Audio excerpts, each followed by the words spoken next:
Oh, Alex, ito regalo ko sa'yo. Salamat po. Ang ganda naman po nito.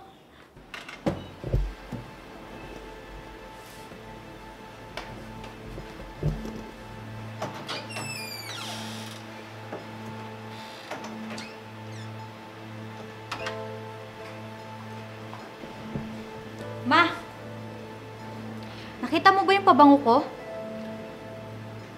Hindi, anak. Pero baka nasa kwarto mo lang. Wala po sa kwarto. Kanina ko pa po hinahanap. Sige, ako na lang maghahanap, anak. Sige, bilisan mong hanapin. May pupuntahan pa kasi ako. Sige, anak.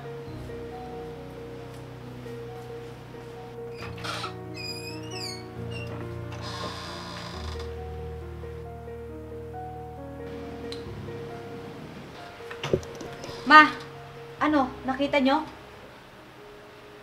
Eh, paano mo naman makikita mga gamit mo? Kung ganito naman kagulo ang kwarto mo. Ma, sinesermonan mo na naman ba ako? Bakit kasi hindi na lang kayo kumuha ng katulong para may tagalinis dito sa loob ng bahay? Myla, dalaga ka na. Sana marunong ka na magligpit ng mga gamit mo. Oo na, sa susunod magliligpit na ako. Nagmamadali kasi ako, may pupuntahan pa kami ni Hana. Sige, anak, hanapin ko lang sandali.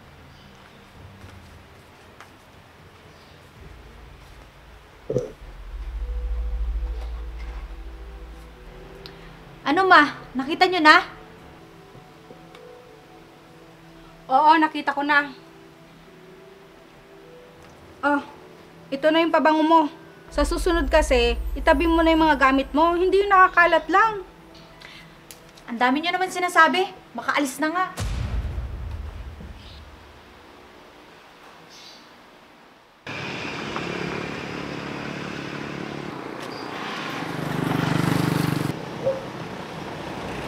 Oh, bakit ganyan itsura mo? Nasermonan ka na naman siguro ng mama mo, no? Ano pa ba? Lagi naman. Gusto niya kasi laging malinis yung kwarto ko.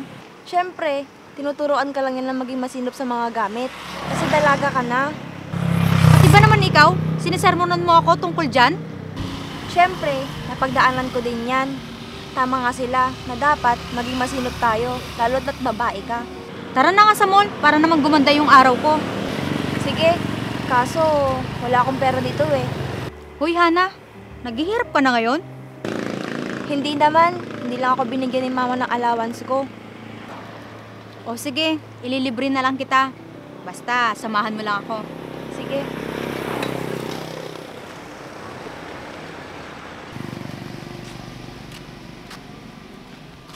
Dito na kaya yung bahay na papasukan ko?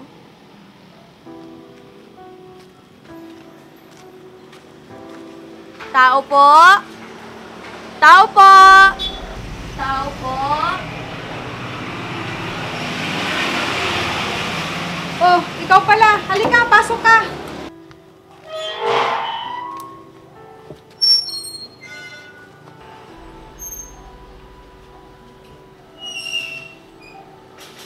Kanina ka pa ba doon? Kararating ko lang rin po, ma'am. Halika na, pasok tayo sa loob. Salamat po.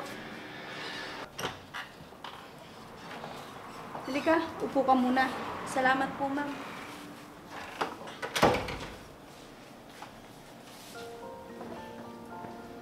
Ano ka ba? Huwag nang ma'am. Ate Mitch na lang. Sige po, Ate Mitch.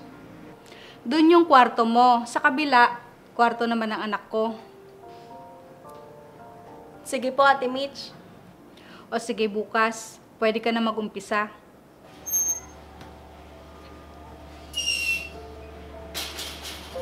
Sige po, ate.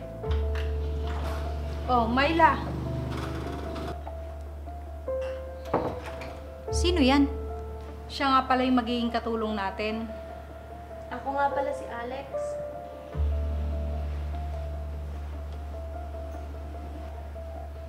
Pagpasensyahan mo na yung anak ko. Okay lang po yun. Masasanay rin po siguro ako. Sige na, pumasok ka na sa kwarto mo para makapagpahinga ka na din. Sige po, ate.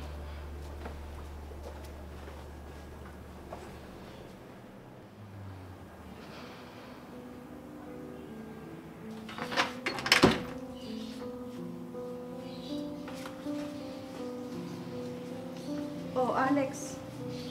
Bakit malungkot ka? Na-hospital po kasi si nanay ko, ate.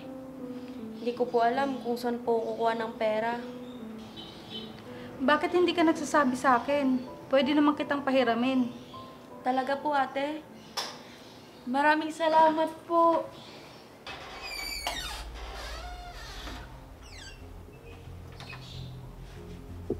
Akala ko kapag nagkaroon na tayo ng katulong, sa akin ang atensyon mo.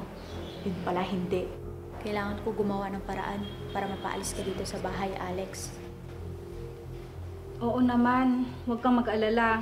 Mamaya, ibibigay ko sa yung pera para ipadala mo sa nanay mo. Maraming salamat po talaga, Ate Mitch.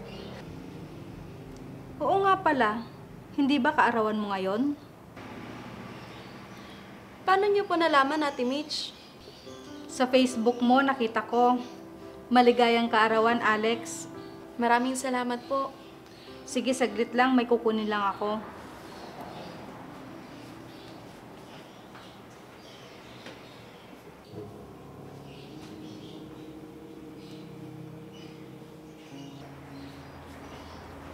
Oh, Alex, ito o regalo ko sa'yo. Salamat po. Ang ganda naman po nito. Maraming salamat po ulit. Buti pa siya, ngayong birthday niya, inaabutan siya ng regalo. Samantalang ako, pag birthday ko, madadatnan ko na lang nawala ng mama ko at regalo na lang ang nandyan na naiwan.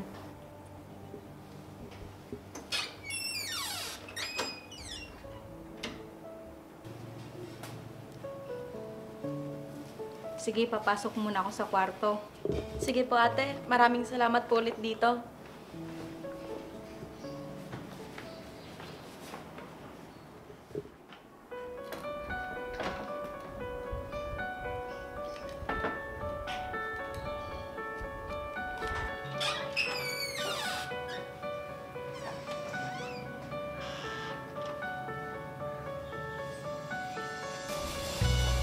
Hoy! Nakita mo ba yung kwintas ko? Naku, ate. Hindi ko po nakita. Di pa po kasi ako naglilinis ng kwarto nyo. Ah, ganon. Ayaw mong ilabas, ha? Ate!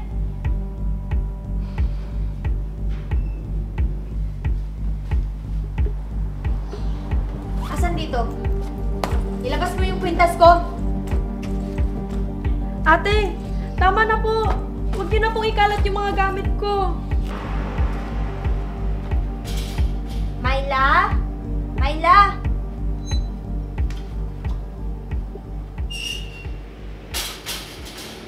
Sige na, Alex. Ilabas mo na yung kwintas ko. Hoy, Myla! Anong ginagawa mo? Ate, wala nga po talaga sa akin yung kwintas mo. Tama na yan, Myla.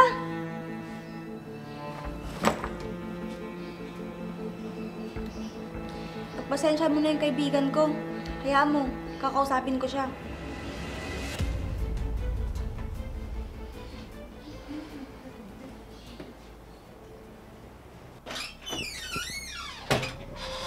Myla, bakit mo ginawa sa kanya yun?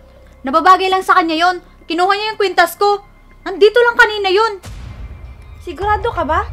Kapag nalaman to ng mama mo, sigurado papagalitan ka.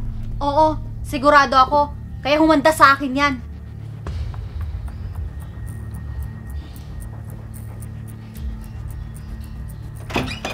Myla!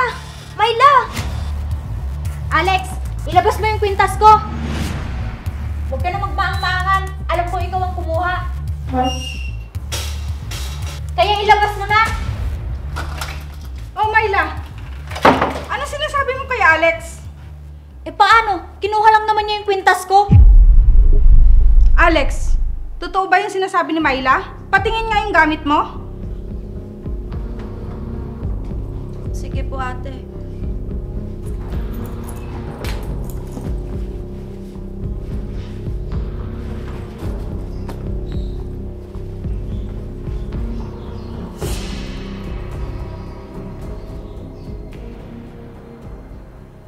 Ate, hindi ko po magagawang nakawin yan.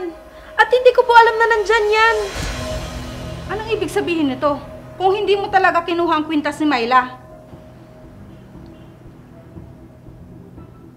Ate, hindi ko po talaga kayang gawin yan. At hindi ko po kayang pagnakawan kayo. Sige Alex, bibigyan kita ng pagkakataon. Humingi ka ng tawad kay Myla.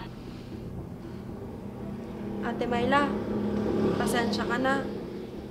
Ma, dapat dyan, paalisin na! Kinuha niya yung kwintas ko! Hindi pwede anak. May malaking pangangailangan si Alex. Anak, hindi ko siya agad-agad pwedeng paalisin. Alam kong nangangailangan siya ng pera para sa pagpapagamot ng nanay niya. Wala akong pakialam. Simula nung nandito yan, parang wala kayong anak na nangangailangan ng atensyon nyo.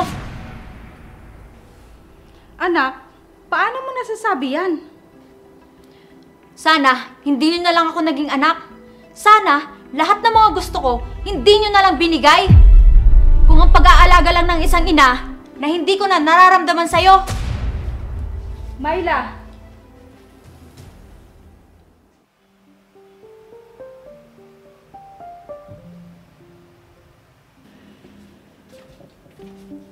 Myla?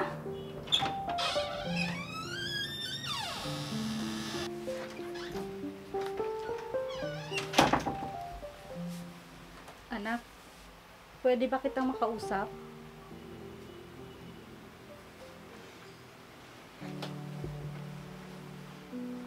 Sige po, ma.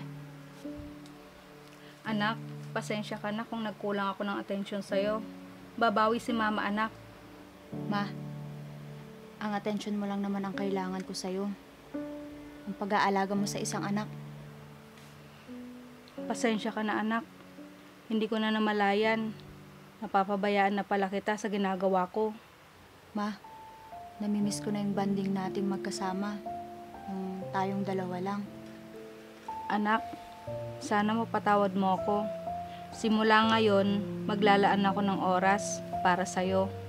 Salamat po, ma.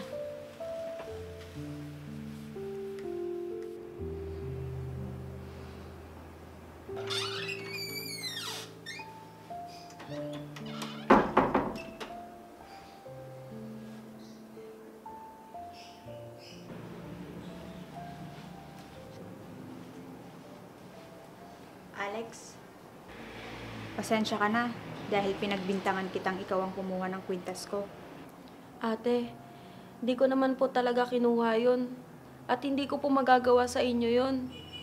Oo, alam kong hindi ikaw ang gagawa nun. Anong ibig mong sabihin, ate? Ako ang gumawa nun.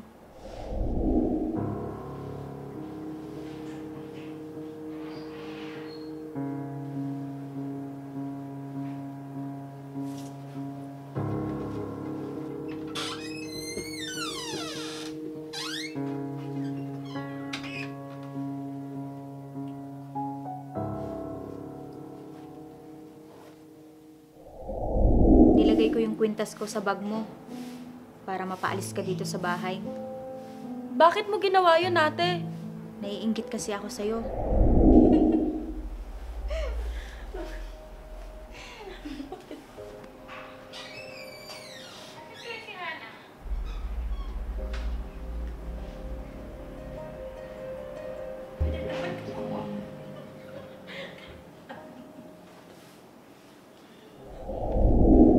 Nagsiselos ako kaya ako nagawa yun.